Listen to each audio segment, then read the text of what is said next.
इज्जत करो बहन की, कोई फर्क नहीं पड़ता वो अपनी है या गैर की। तू टेंशन मत ले भाई, तेरी किस्मत भी रंग लाएगी। तुझे एक्टिवा वाली ने छोड़ दिया तो क्या, भाई ओडी वाली खुद चल के तेरे घर आएगी। आज हम इस भाई बहन के प्यारे रिश्ते से ओमसला को समझने जा रहे हैं। भाई को पंजाबी में कहा जाता है वीर। यही हमारा ओमसला है। V is equal to I into R. एक इटालियन साइंटिस्ट थे जिनका नाम था जॉर्ज साइमन ओम। उन्होंने बताया कि जैसे जैसे हम वोल्टेज को बढ़ाते जाएंगे, बैटरी को बढ़ाते जाएंगे, वैसे वैसे किसी सर्किट में करंट भी बढ़ता जाएगा। हम इसकी डेफिनेशन देखते हैं कि current flowing through the conductor directly proportional होता है potential difference applied across the end. Potential difference को ही वोल्टेज बोलते हैं। मतलब कि जितना जितना किसी भी कंडक्टर के एंड्स पे, मतलब कि एक बार यहां अटैच करनी है किसी कंडक्टर की, दूसरी यहां, जितना जितना हम बैटरी की वैल्यू या पोटेंशियल डिफरेंस की वैल्यू बढ़ाएंगे उतना करंट बढ़ जाएगा। बच्चों इंग्लिश में लिखने में तो करंट पहले आता है, लेकिन हम जब यहाँ मैथमेटिकल लिखेंगे तो V is directly proportional to I लिखेंगे। क्योंकि बच्चों जो V है वो बाप है और जो I है वो बेटा है। मतलब कि पहले V आया था, पहले हम बैटरी लगाएंगे तो करंट आएगा। उल्टा नहीं कह सकते कि करंट लगाने से बैटरी आई। मतलब I is directly proportional to V नहीं लिखना, लिखना है V is directly proportional to I। Directly proportional का साइन ताकि ये एक कांस्टेंट आ गया, प्रोपोर्शनैलिटी कांस्टेंट R। इस R को बोलते हैं रेजिस्टेंस ऑफ द कंडक्टर। इसको अभी हम जस्ट नेक्स्ट टॉपिक में डिस्कस कर रहे हैं। बट आप यहां से समझिए, अगर R और I की साइड को चेंज करते हैं जिससे कोई फर्क नहीं पड़ेगा, ये बन जाएगा V is equal to IR, जो कि होता है भाई। यहां से V is equal to IR से हमें ओम्स लॉ समझ आ गया। बट बच्चों अपने को ये रट नहीं लेना कि V is equal to IR, आगे समझना है इसकी लिमिटेशन क्या है। माय डियर स्टूडेंट्स, मेरा भी एक फ्रेंड था जो इंटरव्यू देने के लिए गया। सभी वहां पर जो इंटरव्यू देने आए थे सबसे एक क्वेश्चन उन सबसे पूछा जा रहा था कि ओम्स लॉ बताएं। मेरे फ्रेंड से भी यही पूछा गया, बट वो सिलेक्ट हुआ। उसने क्या बताया कि ओम्स लॉ तब अप्लाई होता है जब टेम्परेचर कांस्टेंट हो। बच्चों जैसे जैसे टेम्परेचर चेंज होता है, जैसे कि आप देखिए यहां पर, अगर ये हम किसी चीज को हीट अप कर रहे हैं, गर्म कर रहे हैं, तो जैसे जैसे हम देख रहे हैं गर्म करने से इलेक्ट्रॉन्स क्या होंगे, वो तेज तेज ग्लो करने लग जाएंगे, तेज तेज फ्लो करेंगे। इलेक्ट्रॉन की स्पीड बढ़ने से करंट भी चेंज हो जाएगा, क्योंकि करंट क्या होता है, rate of flow of charge. तो चार्ज को हम हीट अप करके भी कम या ज्यादा कर सकते हैं। मतलब चार्ज की जो फ्लो हो रहा है उसकी स्पीड को कम ज्यादा करना हो तो हम हीट अप करके भी कर सकते हैं।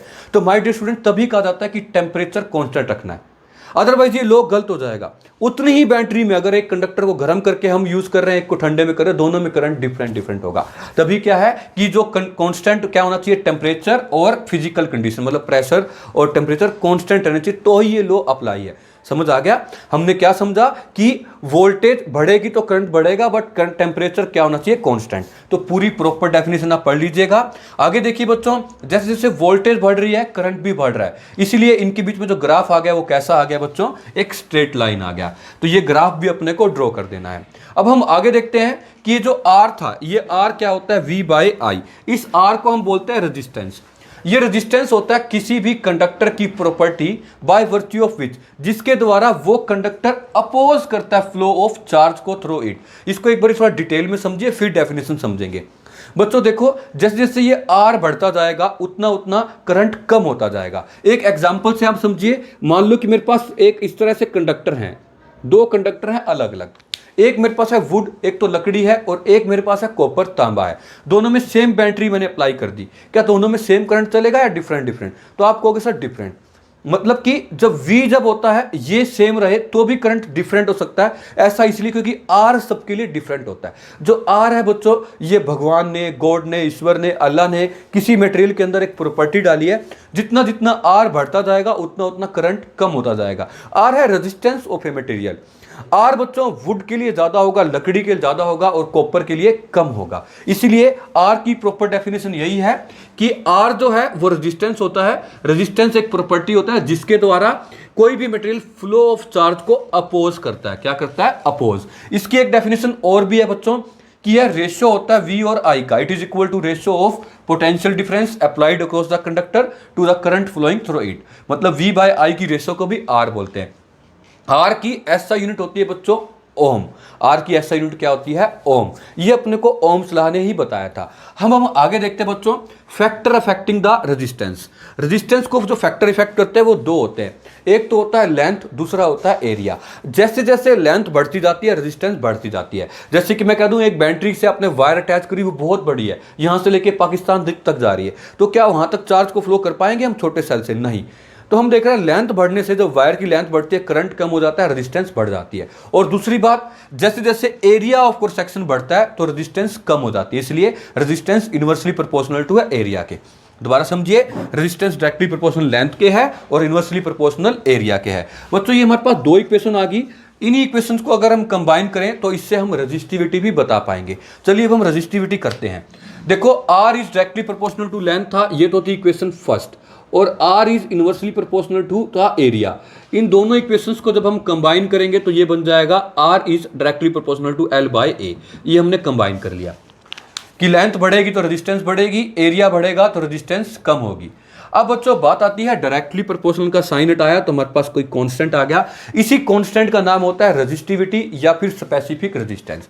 इसकी डेफिनेशन भी समझते हैं बच्चों। जब हम लेंथ को 1 ले लें, एरिया को भी 1 ले लें, देखो लेंथ कितनी ले लें हम? 1 यूनिट, और एरिया कितना ले ले? 1 स्क्वायर यूनिट। तो आप देखिए 1 बाय 1 कैंसिल होके ये 1 बन जाएगा और R इज इक्वल टू आ जाएगा रो। R इज इक्वल टू क्या आ जाएगा? रो। इस सिंबल का नाम होता है rho, RHO, rho. My dear students, तो इसकी डेफिनेशन क्या बनेगी रो की? हम कहेंगे रो को, रेजिस्टिविटी को रेजिस्टेंस ही कहते हैं जब क्या हो, देखो द रेजिस्टिविटी और specific resistance of a material may be defined as resistance. Resistance कहते हैं कब? जब किसी कंडक्टर का यूनिट एरिया हो और यूनिट लेंथ हो, मतलब लेंथ भी 1 यूनिट हो और एरिया भी कितना हो? 1 यूनिट। आई होप सो बच्चों अपने को समझ आ गया। अब मैं एक बार यहां तक पहले रिवाइज कर दूं। आज हमने टॉपिक किया है Ohm's law, resistance and resistivity. Ohm's law कहता है V is equal to IR। Definition है कि current is directly proportional to voltage. इसका ग्राफ हमने समझा। फिर हमने इसके बाद टॉपिक किया रेजिस्टेंस। रेजिस्टेंस होती है किसी मटेरियल की वो प्रॉपर्टी जो करंट को अपोज करती है। फिर हमने देखा रेजिस्टिविटी। रेजिस्टिविटी को रेजिस्टेंस ही बोलते हैं जब किसी कंडक्टर की लेंथ 1 ले ली जाए और एरिया भी कितना हो? 1 यूनिट। अब हम थोड़ा सा बात करते हैं लिमिटेशन ऑफ ओम्स लॉ की। मैंने आपको बताया था ओम्स लॉ है वो जो है कांस्टेंट टेम्परेचर और कांस्टेंट प्रेशर पे अप्लाई होता है, इसलिए ओम्स लॉ की लिमिटेशन क्या आ जाएंगी बच्चों? ओम्स लॉ की लिमिटेशन होगी फर्स्ट तो ये कि it is obeyed at constant temperature, ये कांस्टेंट टेम्परेचर के ऊपर ही ओबे होता है। दूसरी लिमिटेशन क्या है? It is not a universal law, क्योंकि ये हर जगह अप्लाई नहीं होता, कांस्टेंट टेम्परेचर पे होता है, इसलिए हम क्या बोलेंगे? It is not a universal law, ये यूनिवर्सल लॉ नहीं है। और नेक्स्ट है it is obeyed only for ohmic conductor.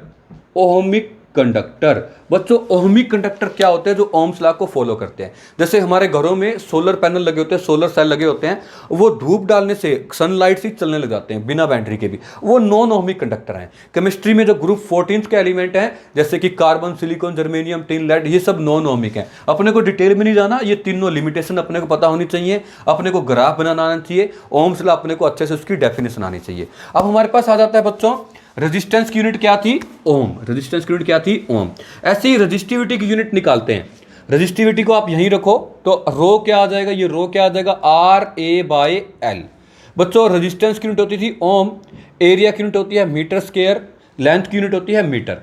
1 metre से मीटर कैंसिल हो जाएगा। यहां से हम देखेंगे जो रेजिस्टिविटी है इसकी SI यूनिट क्या आ जाएगी? रेजिस्टिविटी की अगर SI यूनिट भी पूछी होती तो हम क्या बोलते? SI यूनिट होती ओम मीटर। ये बच्चों ओम का सिंबल होता है। मैं यहां दोबारा बना देता हूं, इस तरह से ये ओम का सिंबल होता है। तो बच्चों आपने समझ लिया रेजिस्टिविटी की यूनिट होती है ओम मीटर, रेजिस्टेंस की ohm, V is equal to IR, ये ओम्स लॉ होता है। इसके ऊपर बच्चों ढेरों सारे न्यूमेरिकल आते हैं, हम धीरे धीरे आगे आने वाली क्लासेस में न्यूमेरिकल्स को करेंगे। Thank you very much.